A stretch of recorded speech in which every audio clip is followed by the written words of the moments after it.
Muthukumaran. Right from day one அவனோட உழைப்பு உழைப்பு உழைப்பு. பிக் பாஸே சொன்ன ஒரு வார்த்தை உழைப்பு தான் குமரா அப்படின்னு சொல்லிட்டு. ஸோ அந்த குமரன் ஜெயிச்சிருக்கான்.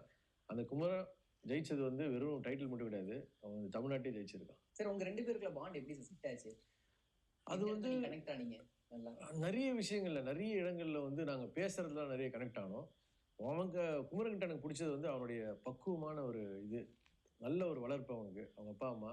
இன்ஃபேக்ட் வந்து நேற்று வந்து குமரன் எங்கள் வீட்டில் தான் தங்கியிருந்தாப்புல. குமரன் அவங்க அப்பா அம்மா 2 பேருமே வந்திருந்தாங்க. இன்னைக்கு காலை தான் தம்பி கிளம்பி போனாப்புல. அவ்வளோ ஒரு நிறைவாக இருந்துச்சு அவன் இருந்துட்டு போனது. ஸோ அப்போ வந்து எந்த அளவுக்கு வந்து ஒரு நல்ல பையனாக அவனை வளர்த்துருக்காங்கன்றது அவங்க அப்பா அம்மாவுக்கு தான் நான் வந்து தேங்க்ஸ் சொல்லணும். ஸோ அந்த அளவுக்கு நல்ல பையனாக வளர்ந்துருக்கான்.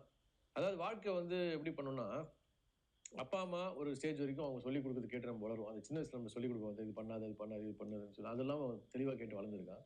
அதுக்கப்புறமா இன்னொரு கட்டம் பார்த்தீங்கன்னா, அவனுடைய நண்பர்கள் அந்தோனியா இருக்கட்டும், அஸ்வினா இருக்கட்டும், அவ்வளோ சிறப்பான நண்பர்கள். அதில் ஒருத்தரை நான் மீட் பண்ணேன், அந்தோனி நான் மீட் பண்ணேன். நான் பார்த்துட்டேன் அந்தோனியை. ஸோ அந்த